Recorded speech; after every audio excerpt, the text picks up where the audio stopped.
It's pretty high level right now. We had a couple of great practices first week back, Saturday practice a couple days ago, and I can tell the ladies are excited, and it's tournament week, and you can definitely tell the energy is at a pretty good level right now. As you've had some time to sit back and reflect on what went well in that first semester, what did you like about your team in those first four tournaments?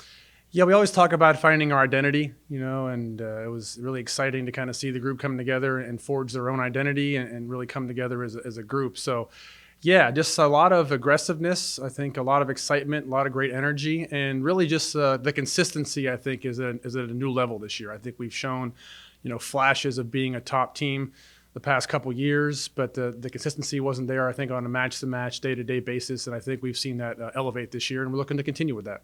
Are you impressed with how everybody kind of stepped up to kind of take over for the people who kind of left your program from last year? Obviously, there was some pretty big shoes to fill. Yeah, obviously, three big shoes to fill, three pairs of shoes to fill, and I thought it went pretty well. I had a hunch it was going to definitely resolve itself by the second semester, and but I thought they hit the ground running. They were aggressive, and they really came together very, very quickly, and you can just see the confidence get bigger and bigger and grow higher and higher as the semester went on. But yeah, I thought they did a really good job, really from the opening gate in our home event, kind of coming together and figuring out their new roles and their new identity as a team without those three big shoes to fill.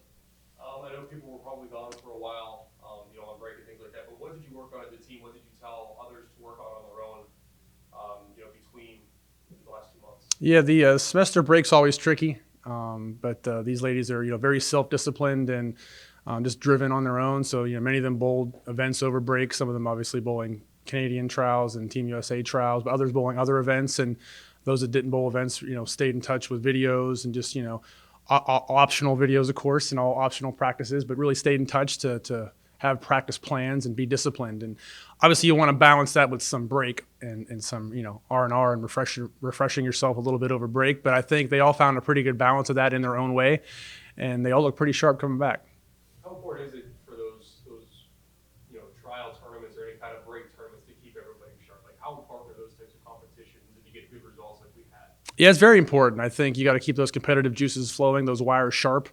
It was great to see, really across the board. I think everybody performed quite well. Great to see, Jad make Team Canada and a few of our ladies, make a push for Team USA.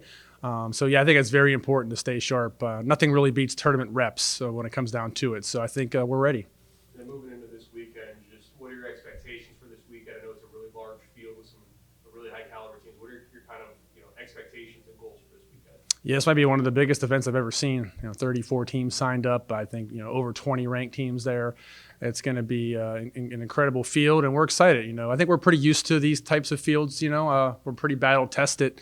And, to go with our theme of more consistency this year, we've kind of gotten really, really good at tunnel vision, just kind of really focusing on playing our game and, focusing on our process and just really keeping things, in the moment, in the now, not looking too much around your surroundings. It's going to be a lot of chaos there, and I think it's going to be more important than ever to kind of stay in our lane and really focus on our game across 3 days. And I think if we do that, we're going to have a really good chance, to be there in the end on Sunday with a chance. Really, really tough field, and we're excited about it.